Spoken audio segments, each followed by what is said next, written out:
Let's get ready to Triple fight! What the hell is even that? That is one big pilot. For a modern gaming audience.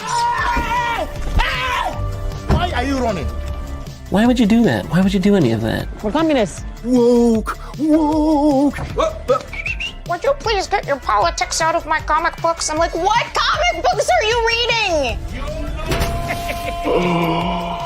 I'm cured! Praise God! Hiya, hiya, hiya, na na na He vatored! He vatored! Congratulations, you played yourself. Give me the meat and give it to me raw. For a modern gaming audience. If I speak, I am in big trouble. In big trouble. Welcome to Nerd Wars.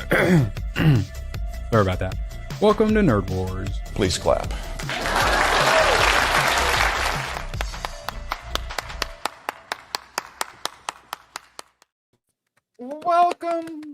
Welcome. Absolute pleasure to have you all here. The applause is just thunderous. Don't forget to applause right into that liking and consider possibly sharing. Badger, how you doing this lovely morning? Happy, fine, feeling good, feeling great, feeling wonderful. I feel good. I feel great. I feel wonderful. I feel good. ABF, how are you doing? Did you butt chug your C4? ABF, how are you doing?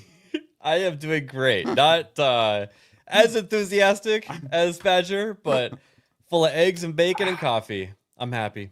Wakey, wakey, eggs and bacon. Beautiful. Yeah, how's your ketosis going these days, you fat fuck? Pretty good. Probably ruined it today, huh? You can feel it? The ketosising running through you? I can feel it right now. My heart rate is just slightly elevated, more than usual.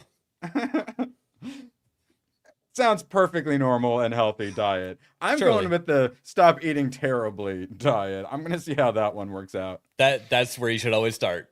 Mm-hmm.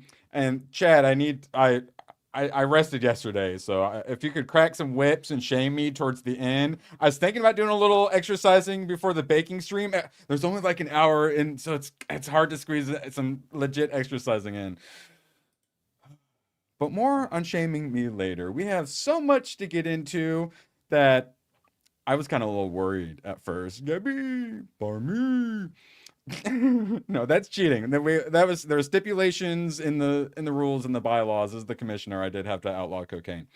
So there's so much to talk about today that the Hollywood Reporter had a story yesterday about the porn Oscars and how it's very similar. Yes. It's very similar to the normal Oscars because they have agents who put out press releases and they put out scantily clad like media stuff and suck dicks. I assume is what they all no, sorry, they left that part out. But they basically explain how it's the same as the Oscars, but then like don't make the logical leap of well, obviously they're Sing some D's for those awards, and if we're comparing it to the Oscars, presumably also Sing some D's for some awards.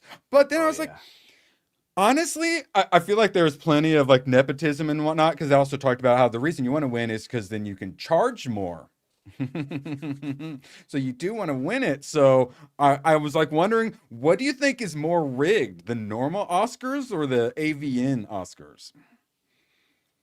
Unironically, AVNs probably have more morals behind them in there. And meritocracy. Literally more meritocracy. Yeah. It's hard to fucking fake sucking dick and looking professional, all right? If you do that, you probably do deserve an award. Mm-hmm. So what I'm saying is not a ton of really important tabs today. So. No, let's talk about the veracity of AVN. Yes. Where, are they going on YouTube at 2029 only? Maybe they'll be the only prestige. That's actually a good idea. Can we talk about the release windows of porn and how long it has to come out in physical form before it can qualify? Whatever the Pornhub Premium is, exclusive stream. That actually makes the most sense. Has anyone ever signed up for Pornhub Premium? Pornhub Plus or whatever? I've never signed up for any. Like back in the day, I wanted to because it was actually hard to get good porn. We're well past that. It was you shake hard. fucking stick at it. Phrasing. Speaking of the porn awards. Speaking of porn fluffers. Badger, have you read this one yet? Why don't you go and take this? Rossi for a $5. Thank you, Rossi. Badger, I some great news for you. Since Gooch is on a hiatus, I'm going to have to SH you now. What? I need to meet my quotas. Enjoy. Harass. I prefer the SA myself. Not yay. You want the SSA. actual insult? Yeah. When you do something, you do it all the way, Rossi. Shout out. Thank you, Rossi? Question mark. You've always been so positive. You're always so kind. Always so supportive. Yeah, we wish Gooch well. He's in an ICE black site facility somewhere. Maybe he'll get out. Maybe he won't. We'll be here for him to deprogram him and bring him back to life. Yeah, last I saw him, he was wearing ski goggles and a Nike tracksuit, right? Yeah. Dr. Disrespect looking ass motherfucker. Yeah. Dr. Disrespect fell on hard times. That was so funny. Oh my god. Is that what flew over your house, ABF? No, they actually showed the plane that he got out. That matches the type of plane. Oh, really? I actually think Maduro flew over my freaking house, dude, with an F-18 escort. Meanwhile, I In a was just like, bikini. that's a really nice like track shirt that he's wearing. It was like a Nike something. It's really expensive. It was a $130 hoodie. Someone pointed out on Twitter that it's sold out in the 3XL size, which is the Maduro size. He's a big boy. He's a big boy. I can't wait for the Ghost Recon Venezuela game. It's gonna be awesome. Oh yeah. Seriously. Like, let's go. Well, okay, let's see if I can track it down. Okay, they already released the Netflix. I believe capturing Maduro thoughts. You guys looking forward to this? That's so fucking accurate. Yeah, it is. So fucking. You know, that's actually the biggest thing. Even woman in a hijab. I didn't even notice that part. yeah. Oh, and fat white woman. I didn't even It's the notice that part. It's the fats. As a fellow one, you got to stop, dude. The fat bitch that's the Brotherhood of Steel in Fallout 2. I was like, why is she big and fat? They don't. Where's the disabled troops in wheelchairs, though? It's all up here. Wait, no. Those are the special ops. They're only doing Rainbow Six Siege. No, Sorry. they're super special ops. Yes. You gotta check, see if they have crayons in their jacket. Yeah, this is my favorite part. Is literally all of the Western world. It's like, Trump, save us from our dictator. Trump, also from inside of America, could you save us from our dictators, please? The amount of Venezuelans so fucking happy. So happy. Yeah, meanwhile, like Hassan and all the crazy leftists are very mad. Your countries are next, bitch. Yeah. What? Oh, is Gooch getting drafted for the coming war? We may not be no jokes, Team America no jokes. like world police, but we can be Team America U.S. Marshals. Well, just to fucking rest your big guys. Pedro Pascal starring as Nicolas Maduro. Actually, yeah. Which is funny because Pedro Pascal was one of the narcos. Yeah, that's what I'm guys, saying. Yeah. And a big commie. Yeah, I know. Yeah. I'm smart sometimes, ABF. I know things. Like that Avatar Fire and Ash was going to hit 1.5 to 1.8 bill is what it looks like it's going to do. It finally hit a bill after 18 days, but I'm like, crosses a bill. What does that mean? It means almost 1.1. And then it means wow. More than international. Double. Wow. Yes. So double would be what, 600. So normally if you're going to have that $1 billion success, a lot of times if it's healthier, the international will be about double. So this is like double and then some, which really shows how much of this is coming from China. And then not to pull a gun, bro, but this is where domestic versus international does start mattering. They're only getting 25% from China and 40% from international. And if they need, what's the fucking break even? Like 1.2, I think it was 1.2 is what I had in my brain. Fucking yeah, because 400 mesh. mil, so about 200 mil marketing. So it might make, because I saw someone like with the Superman shit where it's like, well, it lost 42 million theatrically, but then eventually it made 100. It's like, so it made money. It's like, right. But the idea is you make that money theatrically and you make it with the fucking ancillary material and streaming and all that. Not just from one source. You're not going to see too many people doing all that math, though. Just in the end, you're going to see everyone just add those two numbers together and be like, this is what it made. So we have people who write for the Get Dang Hollywood Trades still don't know how to do the math. They will explain all of the math and how it works and then still F up the math. It's almost like they're lying to us on purpose. And we can't ever hate them enough. Rossi, sorry. for 2. Badger, you eviscerating people on X for Fallout was, don't you worry.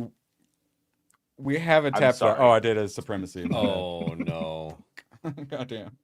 Also, wait, sorry, I got a supremacy down here as well. All right, I can punch all of Oh you shit! I saw it. Badger looked. I saw it. cheat. I did cheat, to be fair. So, I'll owe you guys the punches. All right. So, congrats to Avatar 3. I think we're probably getting an Avatar 4. I will reluctantly see it. I will not reluctantly see We Bury the Dead, which has made $2.5 million domestically. I never even heard of this. This is Daisy Watch Ridley's zombie. Oh, this is the movie. Daisy Ridley. Okay. The one with Brandon Thwaites. Wait, you don't see this super famous Daisy Ridley right here? How did It you looks not realize nothing this like was her? Like her that brows are too superstar? frowny right now. Yeah. Yeah. If it was her butt, you'd probably be like, "Oh yeah, the Daisy Ridley I was looking at the zombie hatchet. movie." So I try to find the budget. You know how like no one gives a fuck about this. I can't find 20 any mil? reported. The closest to a reported production budget I'm seeing is, it's got a minuscule budget. That was in like Variety. That was like when there was an article in like March where they're like, Better. "Well, at least it's got a tiny little budget." So they didn't even put out a number. So, congrats to Daisy Ridley. I hope you get your Ray trilogy. Now, Hale, don't forget to hit that thumbs up. Appreciate y'all. Consider maybe sharing it on X because it thinks I'm a robot. So if you guys could help me do my social media for me, I would really appreciate it. And I will attempt to say less racially insensitive things in the morning so it stops thinking I'm a bot. Now, Attempt. Leah, I do my best. Leonardo DiCaprio, big old globalist stooge, God, wonders if, quote, people still have the appetite, unquote, for movie theaters. Will they become like jazz bars? ABF, your movie theater experience. That, I think, is what the movie equivalent of a jazz bar is. Yeah, that's That's all that's surviving.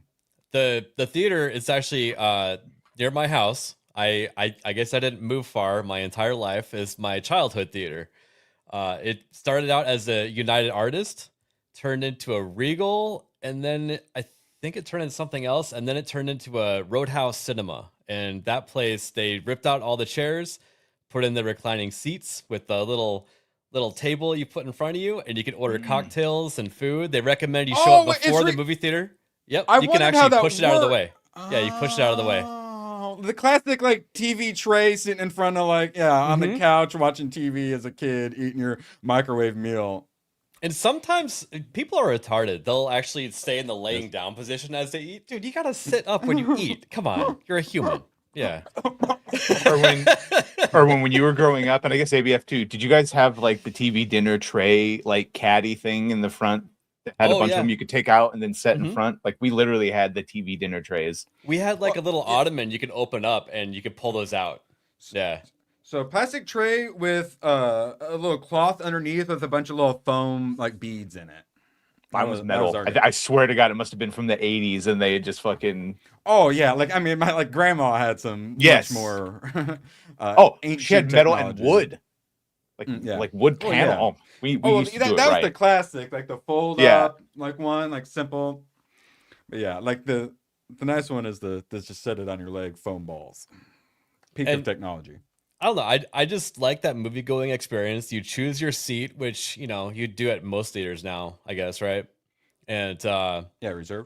Yeah, and also you don't even have to talk to anybody. You just walk in the movie theater straight to your seat. It's like they just know if someone's in a seat that wasn't sold. I think you know what I mean. Which And people it's need to just stop nice. doing that, because now in the movie theater, it's like, bro, I see clearly they just buy tickets to anywhere, because there's a bunch of times I've gone where the entire top row is sold out, and then it ends up being some, which means they get other. But then I got to deal with motherfuckers coming in 20 minutes after the movie has started. Oh, you're sitting in my seat, and then they move, and then someone else comes in. Oh, you're sitting in my fucking seat. God damn it! Just sit in the fucking assigned seating. Where's my usher with the lightsaber pointing at everyone?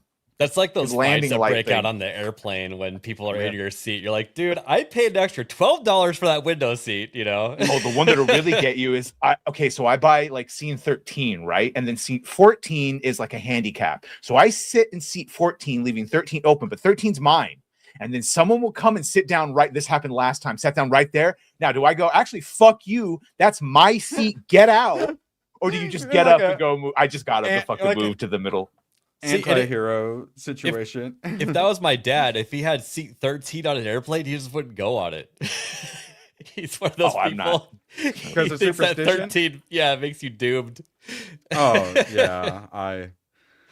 Superstitious parents as well. Bro, because if it's not the ushers, it's people on their goddamn phones. Do they not account without A17, Bob? And then they got to fucking look. I saw Batman Begins yesterday. And I'm so jealous. So we basically have to such a be good the vigilantes. We are the ones who have to keep the crowd in check with the dirty looks and the making fun of them and stuff like that. And I take it upon myself to keep the theater in check. Yeah, some bitch started shushing people. I was like, all right, good. Yes, let's Good. go. Movie I'm in a shushing theater? Good. That means I'll actually be able to watch the shit. How was the audio? How was the audio when that V8 of the tumbler roars? God, it's so good. Black The Tumblr scene was pretty great. tank. Yes. Does it come in tank. black? He's jumping rooftops. Yeah. Yeah, there's a few logical things that maybe he probably shouldn't have been able to do, but it was good. I hadn't seen it forever. It's like a new movie. Spider-Man, I'll also be discussing like a new movie. John Wick 1, definitely like a new movie for me. Yeah, Cinemark sucks. You get all the fucking old Jew shit playing. Yeah. If my unlimited pass were actually unlimited, I'd be seeing like 2 or 3 other ones too. There's like Temple of Doom, Matrix, Gladiator. There's a few others I didn't have tickets for, sadly, but I would have probably seen if it were truly unlimited. And they're like $8 tickets or something too. They're like half price tickets. And there's like no one there. There's like 5 in Batman Begins. Yeah, there's barely anyone in them. I still got to see them though. It was great. Now, I'm not going to be able to see them in the future, though. But that's what I talk about is the destruction of theaters. The nice thing is now I get to watch anime in theaters. I get to watch old movies in theaters. That's nice. But it's kind of like my silver going up in value. Like, hey, that's nice, but it's because everything's being destroyed around me. So I would prefer that not happen. And Leonardo DiCaprio, who, I mean, he makes like films and documentaries and stuff like that, been an actor since way back. I assume he knows the industry very well. It's changing at a lightning speed. We're looking at a huge transition. First, documentaries disappeared from cinemas. Now dramas only get finite time and people wait to see it on streamers. I don't know. There. He understands what's happening enough because they like to say it's ever. They still go to COVID and whatnot. It's like, no, people, you taught them because of lockdowns to just watch everything on streaming. And you barely keep in theaters so they can wait. ABF? Is part of it that he's upset that no one went to go see One Battle After Another, and he's looking at the ticket sales of it and kind of projecting that out? Yeah. At a certain point, there's still just going to be movies that were never going to be big draws, that we're never going to, whether it's streaming or a big movie theater. Like, that's one of them. I'm shocked. They like, and Mickey 17. I remember everyone saying, like, it's like, how the fuck? Who thought that was going to be $1 billion film? Those no are one thought niche. that. I thought it was going to be maybe a fun movie, and it turned out not to be that. But so a Badger instead of and then this is where Leo gets a little tarded is he says, oh, it's going to be like the artsy and the little movies, like One Battle After Another, that are going to be what people still go see, the little, jazz bar style theaters. Oh.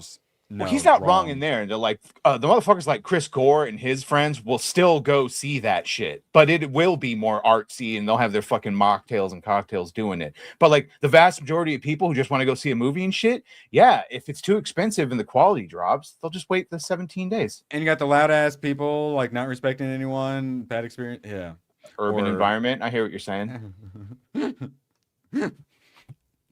Yes, yeah, we have to vigilante our theaters.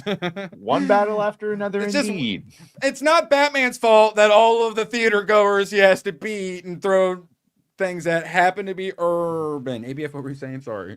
Movie going is definitely going to change. And the timeline is different for everyone in their head, but I do think that VR is going to take off at some point, especially when it No, becomes we'll cheap. buy it for Beat Saber and then but sell it after 6 It months. is well, Like when it no, when but it turns that's- into just like $100 glasses you just throw on, Yeah. it's comfortable type yeah, of thing, you know? I know. Well, that's just it's awesome and fails, awesome and fails, awesome and fails. Yeah.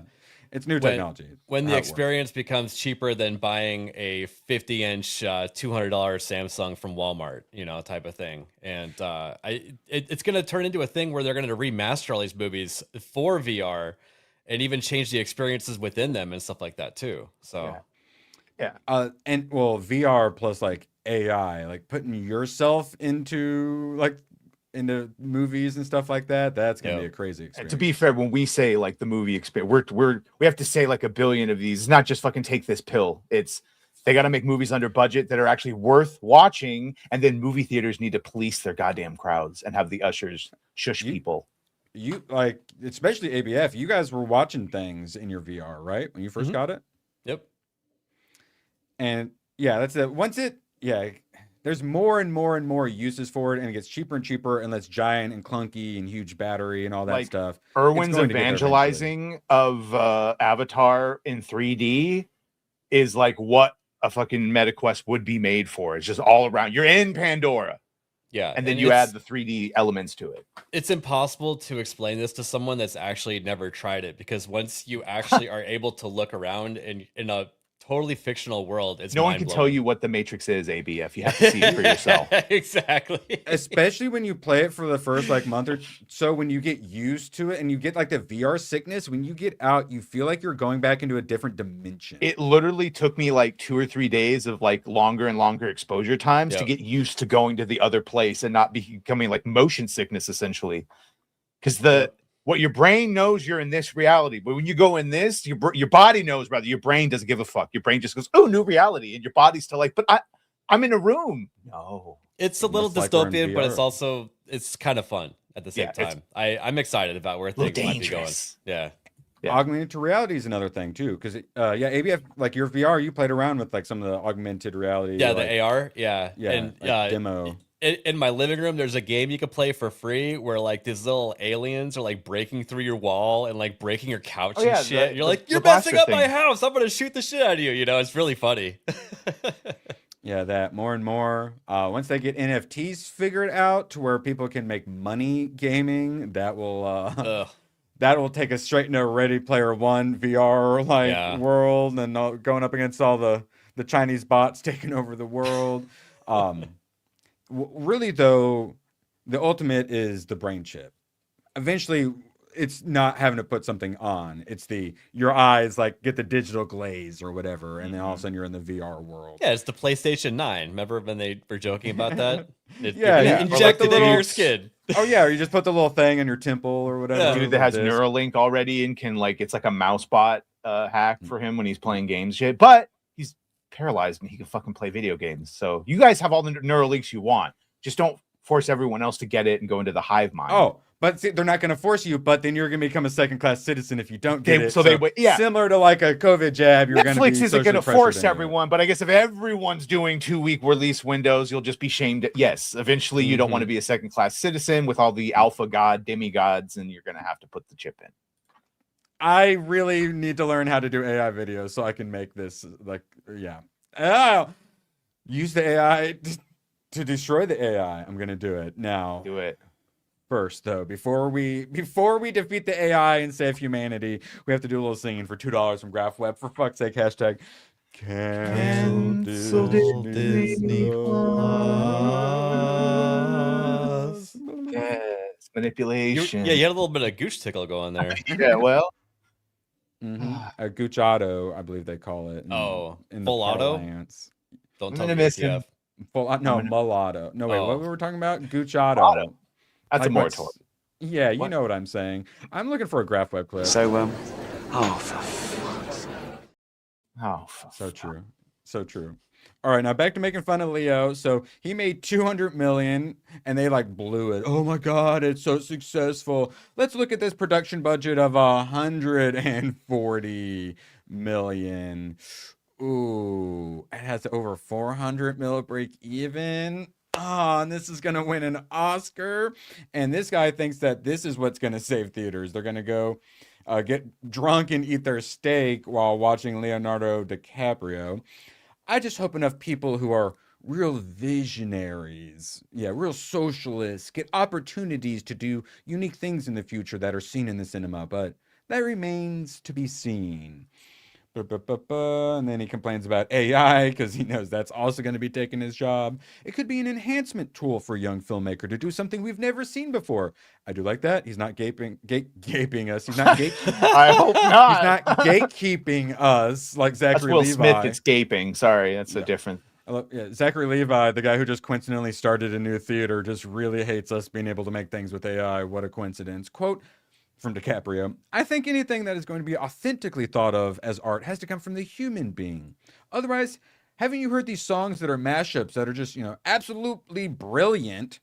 And you go, oh my God, this is Michael Jackson doing The Weeknd, or this is a funk from A Tribe Called Quest song, Bonita doing with Al Green. And it's brilliant. You go, cool. But then it gets so he admits it's got like some soul and it's cool and like art, he's enjoying it. But then it gets its 15 minutes of fame and it just dissipates into the ether of other internet junk. Just like your shitty movie that lost millions of dollars. There's no anchoring to it. What does that even mean, fucking flamer? There's no humanity to it, as brilliant as it is. Fuck you. Stop trying to gatekeep us. You deserve to have your industry destroyed. Yeah, ABF? Has anyone told him that One Battle After Another is extremely political? Yeah, like, and it was actually kind of like a black-pilling movie to me. Like, just when you think that Hollywood's not making political stuff as much, then they put that out, and it's just like, it's pure propaganda. Literal, yeah, he's a WEF stooge, literal like top globalist stooge. You have you need more movies on your list. Did you see Blood Diamond? Ooh, good one. Yeah, it's one of his better roles that is not talked about. All right, I'll throw it on there. I think it's one of his complete, like, I don't even really see fucking Leo anymore. Like, he does the accent, he does the fucking, got the backstory. Nice. I think they, like, Tom Cruise, they use his pistol fight as an example of, like, good, because my stance is, like, Leo's such a good actor, I can live with it, but the closer and closer we get to the present, like, One Battle After Another, then it's like, no, I specifically am going to say fuck you, and I'm not going to watch this specifically. I stop at Inception, I think is where my cutoff is for Leo movies. Yeah, and like I just added Children of Men as well, which I watched a long time ago. Blood Diamond's really good, dude. You guys will like it. Like, long story short, the guy's son gets kidnapped to like the fucking child warrior shit, and so it's him. He enlisted Leo's help. One Battle After Another wins Best Picture at National Society of Film Critics. Yeah, awards. He thinks that these awards mean that it's a good movie. Well, this is what I'm getting at, is because we're like, they're going to give this thing an Oscar. So you see some of the other smaller like awards, and that's kind of, you can see where people are leaning to at these things. And there's this portend for what's coming with the Oscars. And also, can we talk film critics? Like, I hear film critics, I think like lawyer, banker, games journalist. Imagine you have a national society of them and then wanting to get an award from these filmers. Well, actually, the fucking society.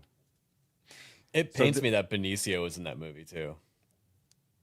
Well, I assume he's a little woke too, isn't he? I think so. Yeah.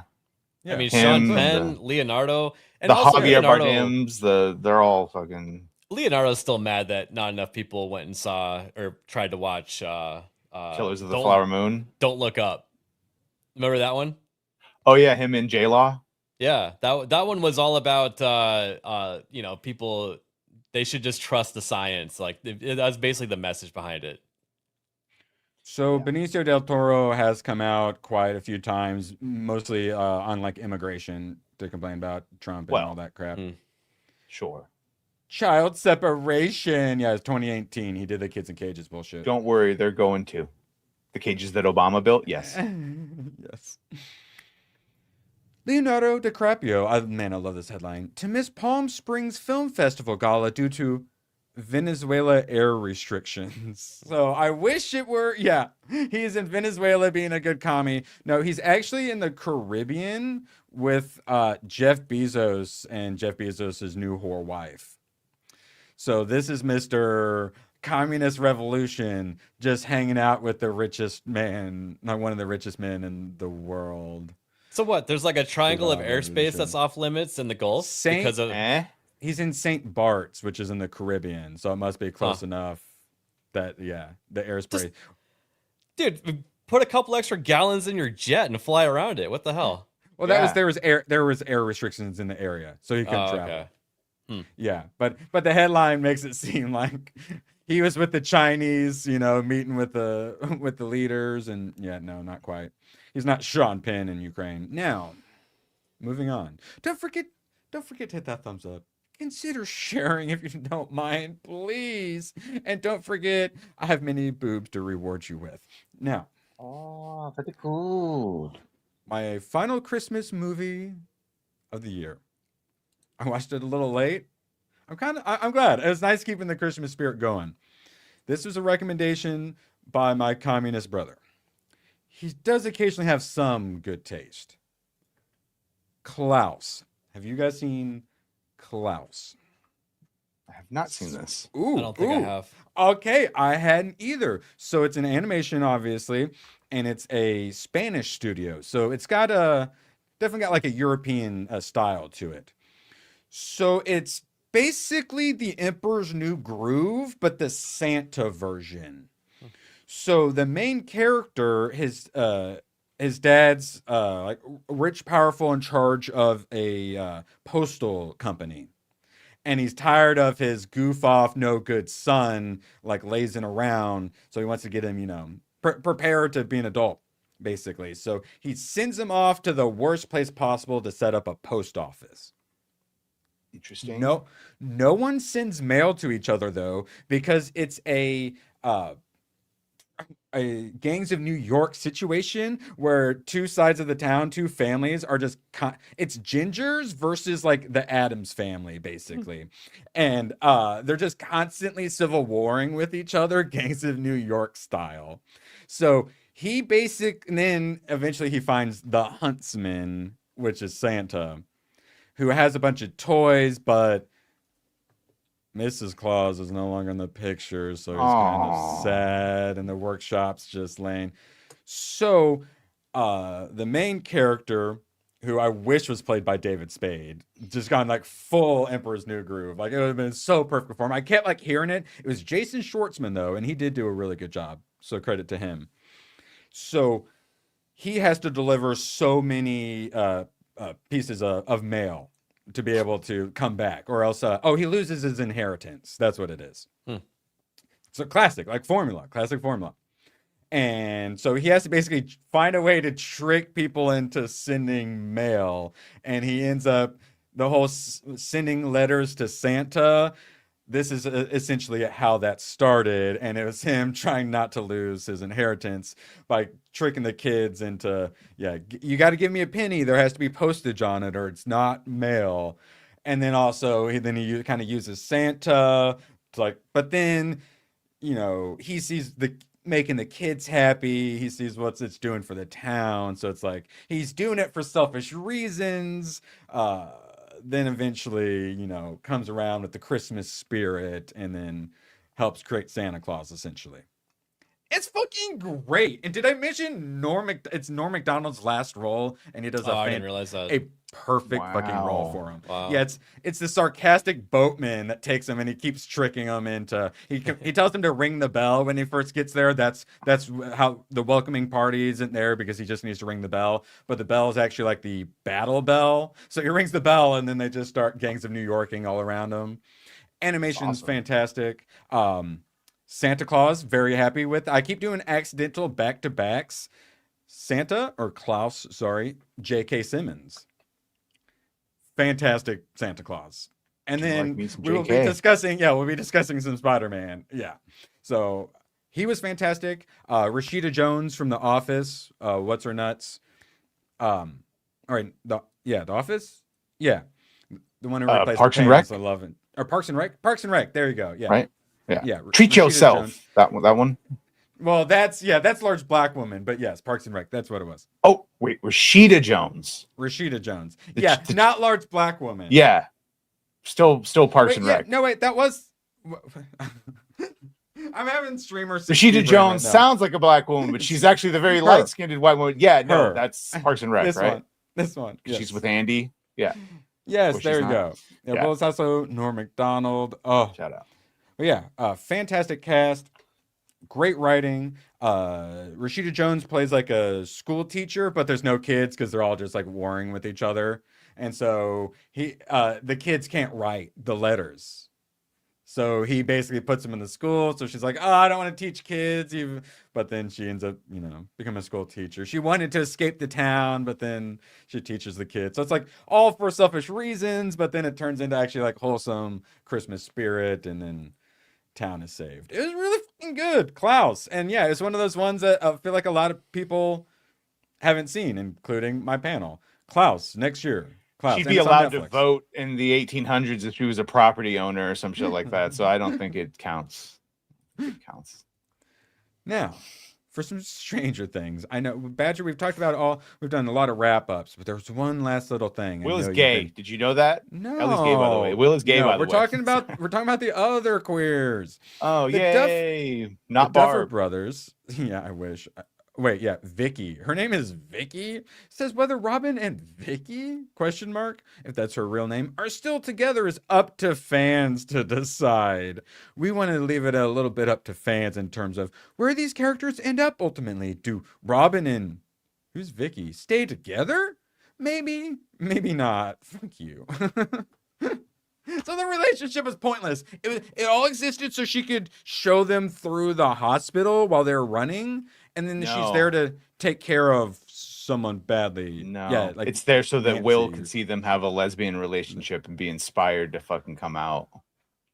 And then she could explain to him how they did it. I repressed it already successfully. Yeah. That's how straight I am. Yeah. Then they moved in, and then a month later, she's in the moving van, moving out because. And with the black eye, yeah. Wow. Now, anyone else, when Purple Rain started playing, went, Purple Rain? I did. It physically made me cringe when they started playing Purple Rain. I'm like, what are you doing here? And now we have the whole backstory to how that got picked. Those two Prince songs were a surprise. Wait, there was a second one? Apparently so. And it's integral to the story. And I'm sure it was a challenge clearing them. Why those songs? I agree. Why those songs? And how do you think they spoke to those moments in the show? I'm glad you said, do you think? Because songs can be interpreted in like so many different ways. I found out this was a woman and it made so much more sense. But they came about in a similar way to Kate Bush and Running Up That Hill. They were not scripted. They were TBD moments. So we could have just plugged another song in that wasn't Purple Rain. And people will. Yes. People will. Oh, yeah. Please, God. Let's see. For the scene when Hopper and Murray set off the bomb detonation and collapsed the upside down gate, which was set off from the record player. Well, I don't need to assume.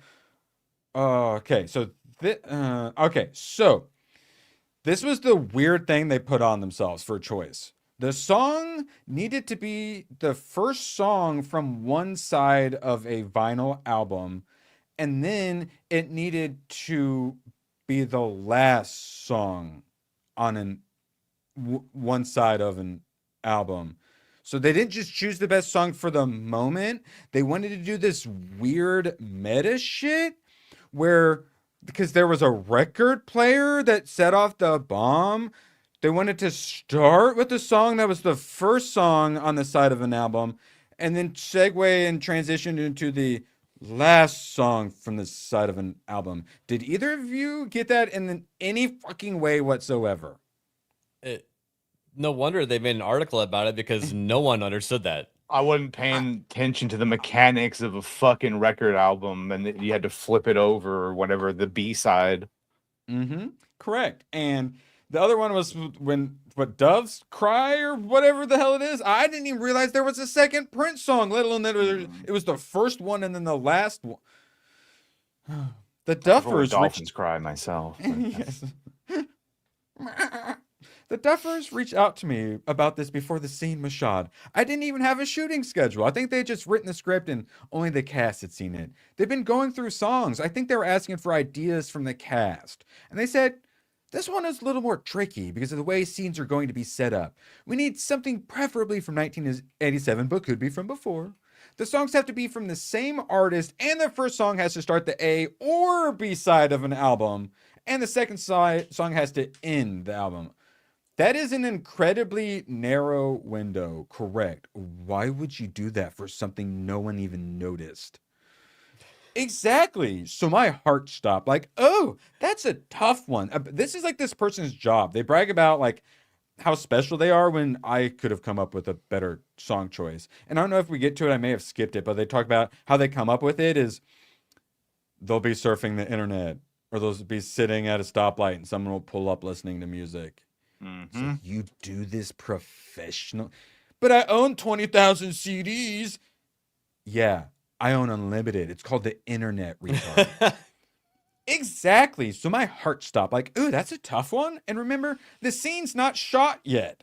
So I haven't seen the footage. And this is just me imagining in my head. And it's got to play through this big, emotional, sad scene that'll lead into a dimension collapsing. I've been doing this for 20 years. But there's still always a first. Yeah, it's such a terrible idea. No one has ever asked her to do this dumb shit before. Obviously, I have various ways. Oh, here we go. Ways of finding music. Sometimes songs just pop into my head. And I know the 80s quite well. Badger, you know the 80s quite well. You could be doing this professionally. Sure. Sometimes There's 5 years of it. It's just e-surfing. Have either of you ever used the word e-surfing? No. E-surfing. Spotify or streaming this or that. Oh, she's watching another show on Netflix and Purple Rain started.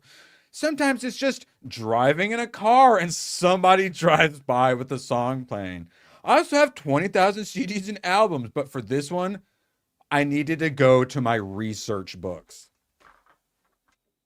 Is that porn? Research books, Badger. Oh, let me go to my research books. Someone couldn't just drive. Oh, what side of the album is that? All right, back to this tardation. I found a couple that listed the albums by side, and I literally had to go and flip through the book for ideas. So as a creative, limiting yourself in this way is just full-blown retarded. Like, what are you doing?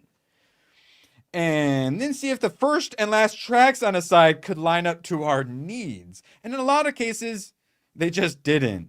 Yeah. I mean, I stayed up all night, and I think I came up with just 2 ideas. Do more cocaine. Yes.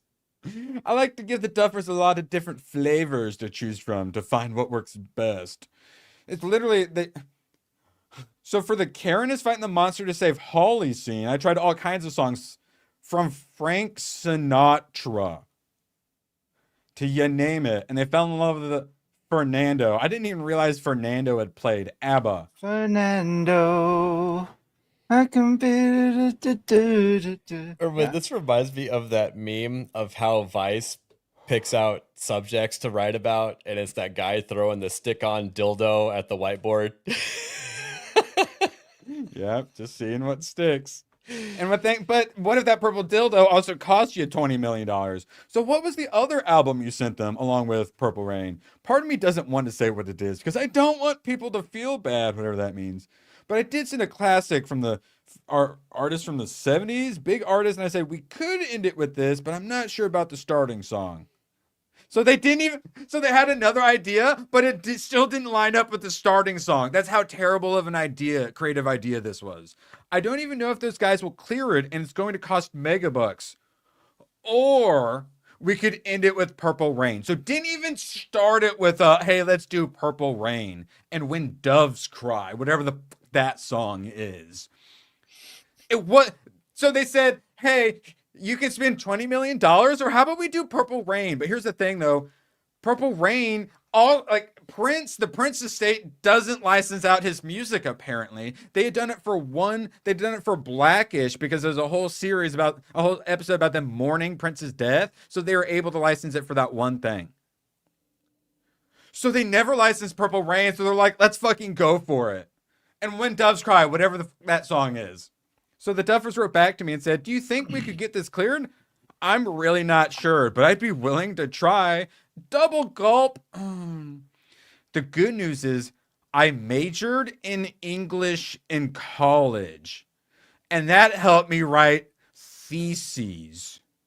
So where you give the rights owners all the information of how the song's going to be used, and you know how all the English college, what it did for you?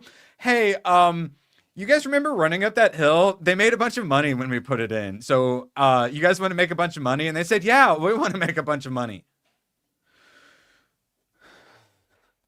Literally any other song probably would have been better. They went through all these hoops in the worst creative decision ever. Like, I already hated the song choice, but to go through all of this for that song choice? That's so strange. What the struggle. fuck? What is wrong with you? No wonder it cost $400 million or whatever to do the final season.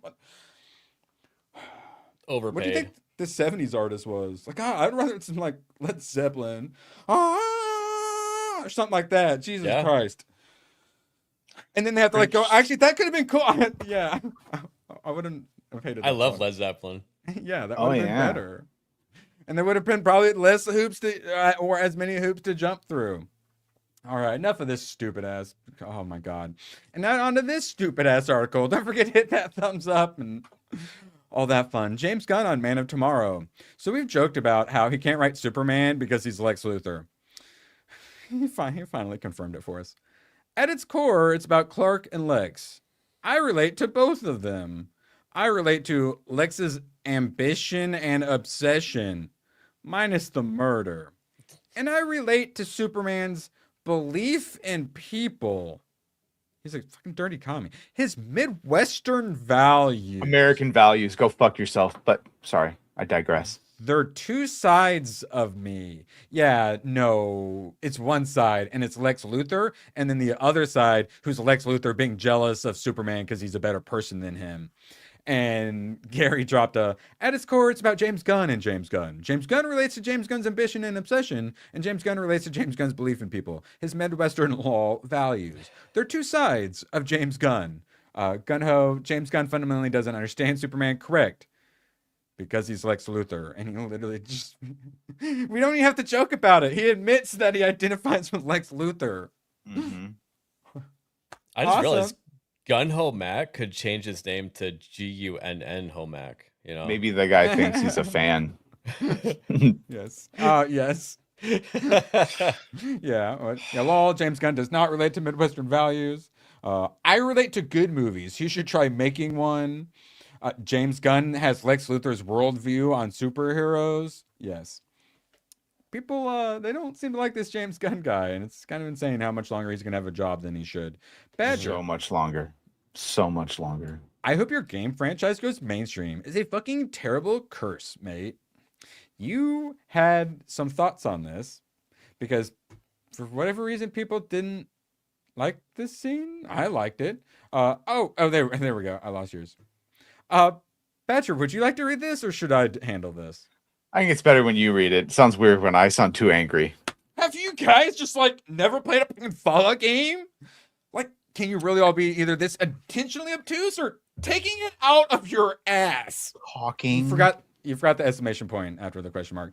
This is completely in line with previous Fallout games, you dumb bitches, including everyone's beloved Fallout New Vegas. Did you just fucking mind wipe away all the ridiculous dialogue options that you have even without the Wild Wasteland perk? You're getting like slipping in your like harder knowledge in there. This show is great. You can retard. One of the most accurate game to screen adaptations on Maybe every added level. a few words there. Uh-huh. I am editorializing, thank you. It's nowhere near close to the likes of a Halo. Even throws a little Halo PTSD in there. Seriously, shut the fuck up and go jerk off to the first two games in isometric view already. I didn't even make it to the end yet. I wanted to save it. Literally telling him to jerk off to isometric. Their complaints is that Lucy, Lucy's fucking main character syndrome, where she goes in, she's protected, and then everyone goes like, "You mean exactly like you do in the video games?" Yeah. Ooh, Isaac. Season 1 was good. So far, Season 2 is even better. I never expected to enjoy it so much. Like, to the point of actively looking forward to the next episode every week. Yes.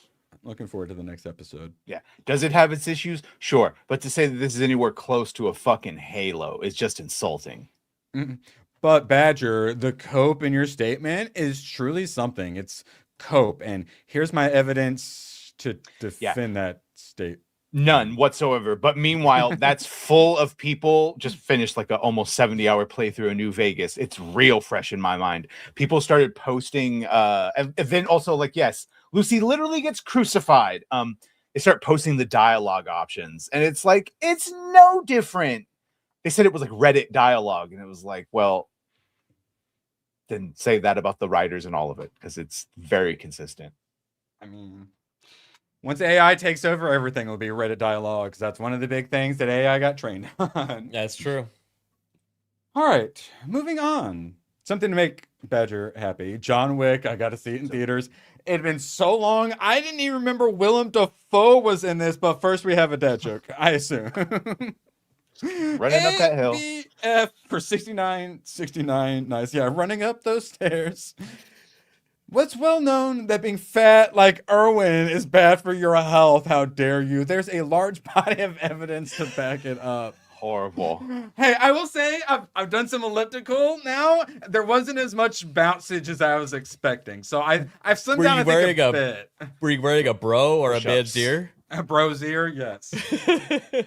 Do the push-ups. But I don't think I'll have to. Give me a couple weeks and I won't have to wear my bro's ear.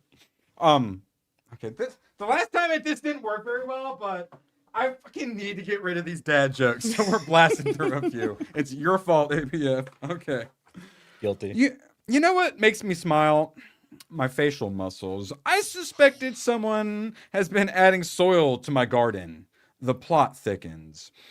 After you die, what part of your body is the last to stop working? Your pupils. They dilate. Okay, those three are pretty decent. I feel a little bad about throwing that in the trash can. That one was great because of how much it hurt Badger. Oh my god, that was great. I just absorbed some of your pain. Yes, thank you. Unlimited power. Vampire, I'm telling you. Sebrew dropping a 2. Is Badger wearing an Irwin shirt? So the circle. Oh yeah, I'm wearing a Badger shirt. You're wearing an ABF shirt. Oh, okay, yeah. Yeah, I'm wearing an Irwin shirt. I'm working on it. Thank you, Sebrew. See what you did there? Any minute now. Okay, now I get what's happening. That would be funny. It's like rock, paper, scissors. I'm working on it. Yeah. Well, we all know with rock, paper, scissors, Gunn always wins. And shout out to Cornboy. We all know that's a thumbs up, and you fantastically generous gentlemen have unlocked our Sydney Sweeney. Shout out, Cornboy. Wouldn't it be funny if James Gunn went around making horrible gun puns like that? You never bring a knife to a gunfight. Gun always wins.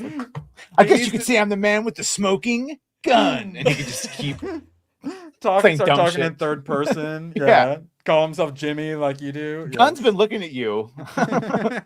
Gunn thinks you're doing something great. Oh, God.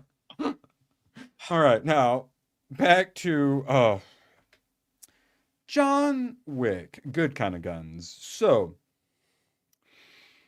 this movie, the beginning is like the action movie version of Up. They do such an excellent job setting the character up so quickly and putting that like motivation of dead dog / girlfriend where like you barely get anything with the girlfriend or wife or whatever it is. Mm-hmm. But man, like the dog dying to him on the vent, you're ready. You're out for blood. Very easy to understand. Yeah, getting you invested in the character, making him likable, making you root for him, all the stuff I talk about, how important it is to do very quickly. They nailed it all. And it that connection is made through the dog as well, that little puppy. arriving. Yeah, and it 'cause was it's it was a late present from his girl. Last Oh, man, like it's ray so of good. hope or whatever he Yeah. says. Yeah. And then I mean James Gunn, this is a proper use of a dog to emotionally manipulate the viewer. It You hit don't me even harder because my dog is a beagle. yeah. Yes. Yeah. And then so now imagine if this dog in the beginning was constantly biting his leg and nipping at him and like pissing on the floor and stuff like that. Mm-hmm.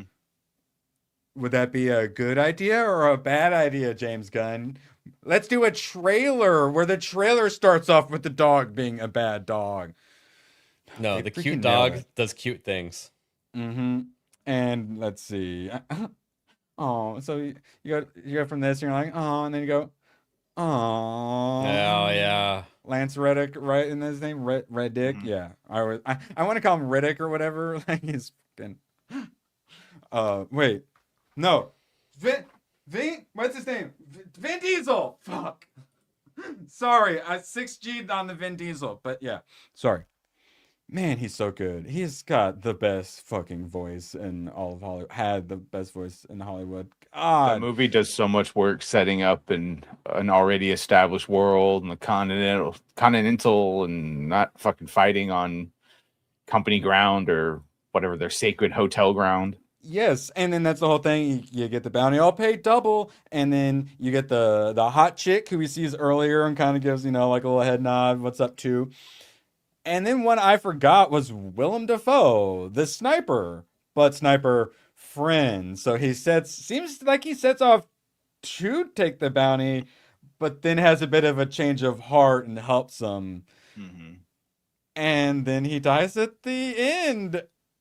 And it really works. It's a character death you care, and he's just like he plugs him several times there at the end. Just make sure he's good and dead, and like it hits. Yeah. This action movie makes you care about side characters. Well done. The proper What the ones. fuck? And also quite a small budget. Honestly, they got the bigger the budget got, the worse they got. And then Theon Greyjoy or whatever as the main kid who does it. Very punchable Perfect face. casting. Yep. Perfect. casting. The dad actually is dead too. The guy that plays the Russian gangster. Also, that that's actor's really right. good. What's his name? That's Boris the Bullet Dodger, isn't it? Bro, I love when he's like, "Did he not hear a word I said?" or whatever after that. Like, it's just so many of those very quotable. Yes, that's one thing one of the revelations I had at the end was I was like, there's not a lot of dialogue. Man, I wish there is there? had been more because all the dialogue that is there, but I'm like, Yeah, the lack I'm of thinking I'm dialogue back. makes it hit that much harder. So I was like, I don't know if I wanted to screw up that balance at all because it is so perfect. Also, I'm down. I think someone Hottie pointed this as well.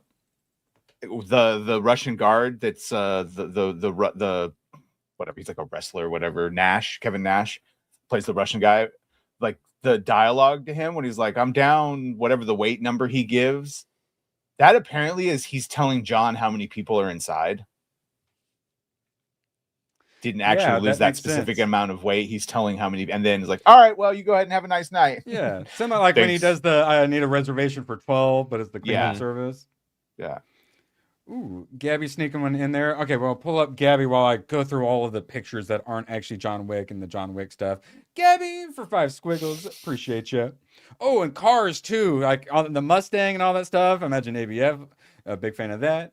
Much disagree. Best voices ever are Boyd Holbrook and Taylor Kitsch, of course. Sorry for being biased or sorry for being based because I think you're being based and possibly a little biased as well, Gabby. Appreciate you all. And of course, Gabby has to get it or I will hear from her. Maybe I ought to get behind you. Sploosh indeed. So I will say though, he has the awesome muscle cars. It's like a Mustang and like a Challenger or whatever. Yeah. And the then he Challenger was goes, like new at the time, I think. he goes into this and it's just like, oh, Well, because why? he's going incognito. No, why? Well, okay. Incognito, I guess that works. Wait, speaking of more side characters I care about, it's literally the guy who comes out. He's like, oh, You doing okay there, John? And That was then funny. he pays him to hold on to the chick, and then he gets his brains blown out. And I'm like, So sad. no, the guy I barely know, no. Like, I cared about his death. Well done. Like, what the heck? That's like a writer and creative. Like, it's kind of tough to do that sort of thing. And then the guy from 30 Rock / the like Allstate commercials or whatever. Oh, that's right. Yeah. Great little number 2 scumbag. Is it Dean Winters or? Yes, Dean Winters. Oh, John Leguizamo even, right? Yeah, Zamo. Leguizamo. Wait, it's not John Leguizamos. It's John Leguizamo. Yeah. There's no S. Did I know that? The pest. I knew that. Fuck that guy. Yeah, he sucks. Because obviously, when you're watching it fresh, it's a much better scene because you don't really know what's up with John yet. And so this is the moment where you're like, oh, they really fucked up. Okay, I'm interested to see more. And he played the role perfectly. And then, it's the dog gets killed and car gets stolen, which his wife or whatever even jokes about how like he loves his car. So like what man wouldn't go on a terror campaign?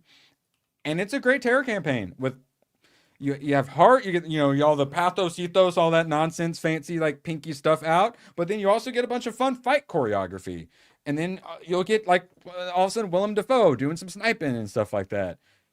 Great actors, great story, music was excellent, all the sound effects and stuff. So some of the issues I had with John Wick 4 with the fight choreography that kind of got a little repetitive and was a little too much like Brazilian jiu-jitsu, spinning around, doing weird holds to just shoot people in the heads. And John Wick 4 was really bad when they all just went like this and had the body, had the suit body armor. It was good. They had like the right amount. If it would have kept going on, which was the problem, because this was like an hour 45 versus John Wick 4, I think was like almost 3 hours or something insane. It worked well in this, but I wish it were a little cooler. All the gun stuff is cool, but all the hand-to-hand stuff, I'd rather see like nice or something like that. I like it. It's a lot of him trying to get like weapon control and like. Yeah, it reminds me a little too much of in like wrestling where the person stands here while their opponent just spins around them and they help them spin around them and then they get like flipped at the end. It's a little too much of that. But it's an excellent movie, so we got to make our the complaints in the few places where we have them. Mm-hmm. And let's see, go through some more stuff. Badger, when you think John Wick, is there a certain scene or something that comes to mind? Or something you love most about there's a lot of that movie I love, but I think one of my favorite ones, just because it's the perfect amount of emotion, the music, is when he first goes into the Steam Club after Kevin Nash gets him in. It's like it's that first knife kill up, and it's with the music and shit, and he's like looking. And he's like looking into his eyes as he goes down. Columns, and then they're in like the pool, so you get all like the weird wavy stuff, like background. And then of course he chases them through, and it's like it's just really good. Everything about that scene syncs up. Beautiful. Yeah, you have his like him in his darkest hour, and then gets saved by a sniper shot. Beautiful. It was a cultural phenomena when that movie came out. It started making memes of taking John Wick's dog and stuff like that. Yeah. And also this one line with the fucking pencil led to every single ridiculous thing of him killing people. And that third one was he killed phone books and fucking all, you know what I'm saying? We get it. He's dangerous with improvised weaponry. And then after he says it, when he's like walking away, when he walks by the Winters guy or whatever, he goes like that, like you pencil him, and it's fantastic. There's so many little things like that. Just him like walking down the stairs with the sledgehammer, opening just up as like breaking the concrete, like cashier or whatever. Oh, see a magic trick. And what the heck? It's very, very easy to root for. Quite dark, lot of blue, lot of green color filters. It works. It kind of reminds me of I think it was Klaus.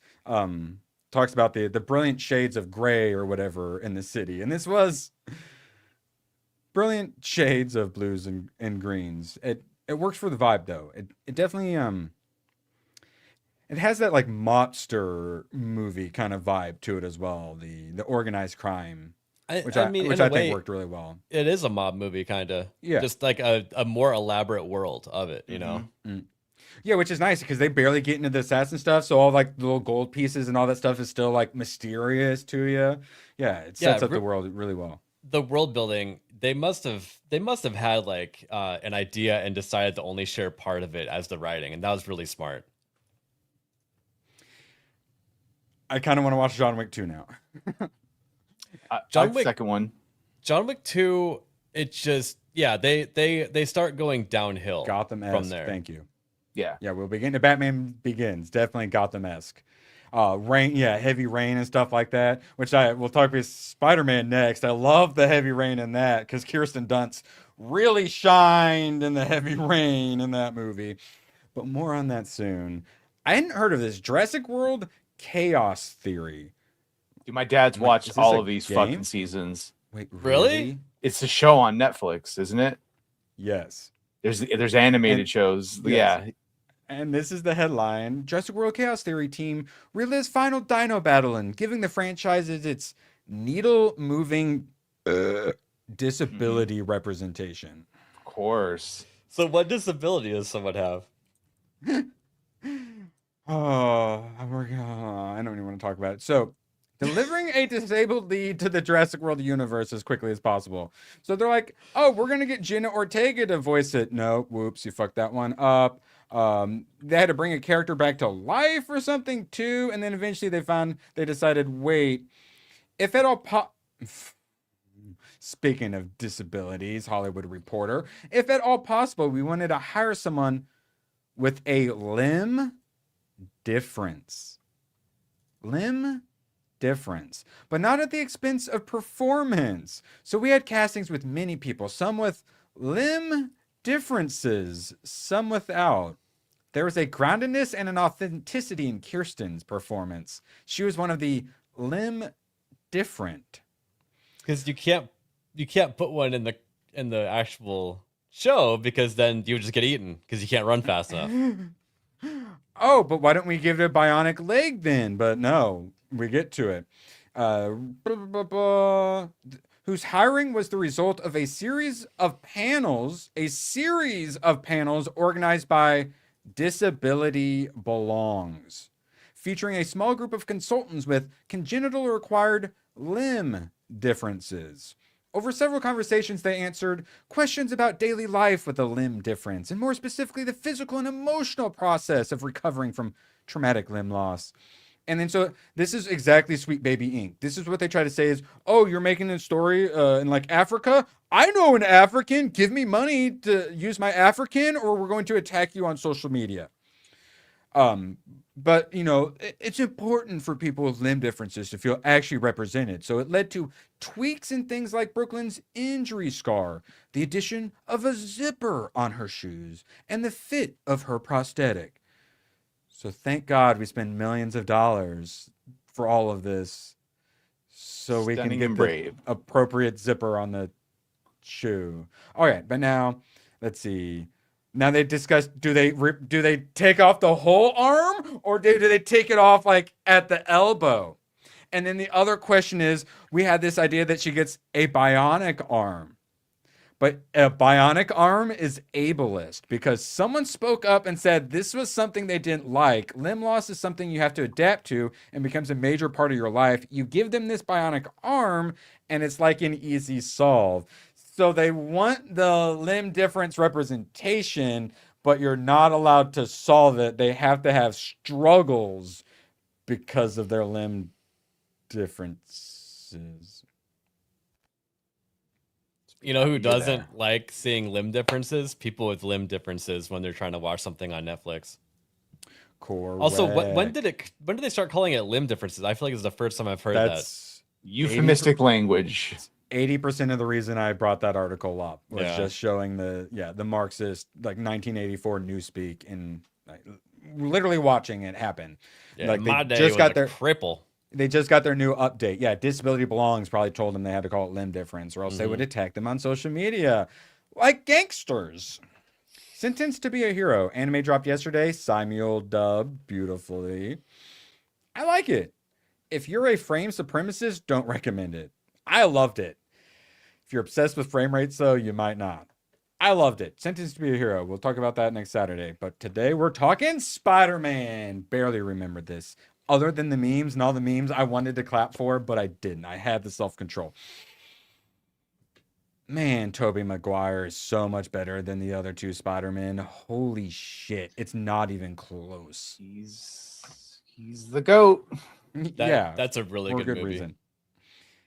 And we'll follow this up with Batman Begins. They're both very origin stories. Spider-Man wins. Yeah, that's fine. I said it. I'm crazy.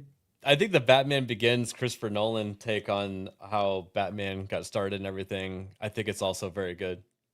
Yeah, we'll talk about it. Scarecrow's a little weak for me, but man, Yes. Green Goblin isn't weak. That's for sure.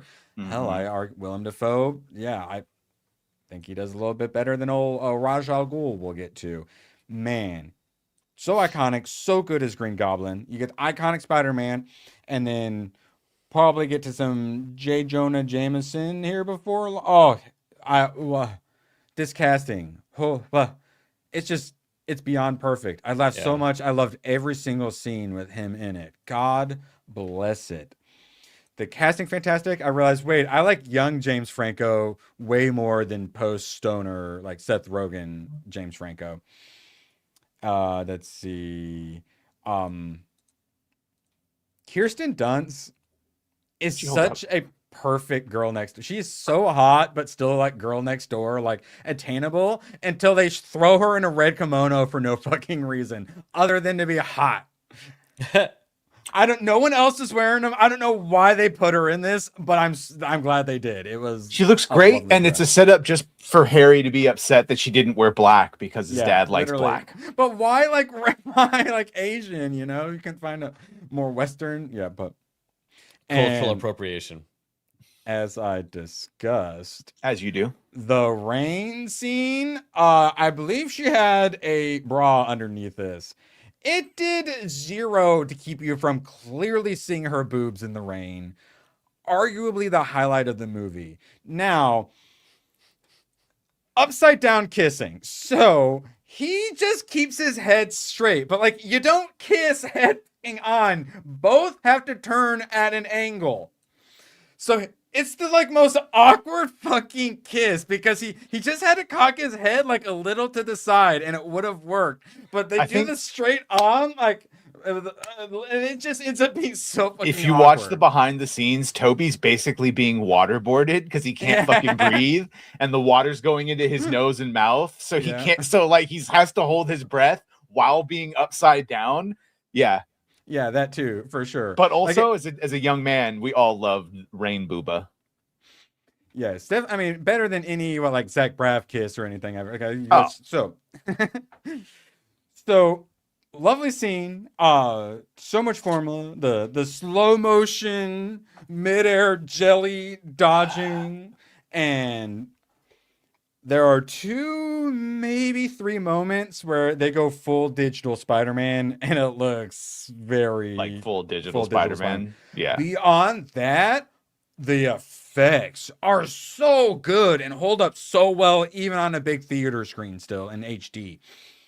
Very impressive. And I assume, Sam Raimi, I assume, he loves himself some visual effects or some, why am I 16? There's what?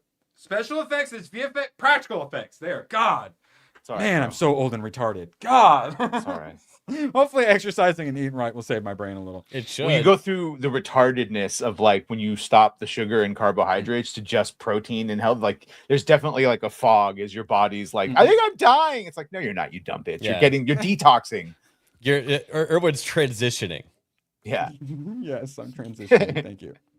And speaking of transitioning, explosion. So I love the like corpo rivalry and stuff. The bit of little corporate espionage, fantastic. And he just is like, am I? Love that shit.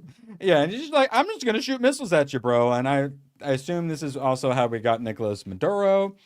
Man, the epicness, the bridge scene, the swinging amongst the buildings, man. We had it. With the less technology, it made me feel more than what like modern Spider-Man does. Yeah. Let's see. Then just him like hopping across like the big Macy's Day Parade balloons to get across the classic. Remember like, Macy Gray? Oh, no, Down, oh. chains, I try to walk away and stumble. And the Stanley height appearance. Of Macy Gray. The Stanley appearance is almost like a jump scare, like MK Ultra, like subconscious implant. He's like so very briefly, and it's like while something was exploding, and they cut to like some reactions, and then it just cuts to him suddenly. All right. Yeah, I remember the first trailer had him swinging between the Twin Towers, and it very quickly got pulled because obviously. Bonesaw. So I know you're all wondering. Bonesaw is ready. Yes. That got you for 3 minutes. Or whatever the fuck it is. It was like, nice costume. Did your boyfriend buy it for you? Did your boyfriend make it for you? Make it for you? Which is even was better. In.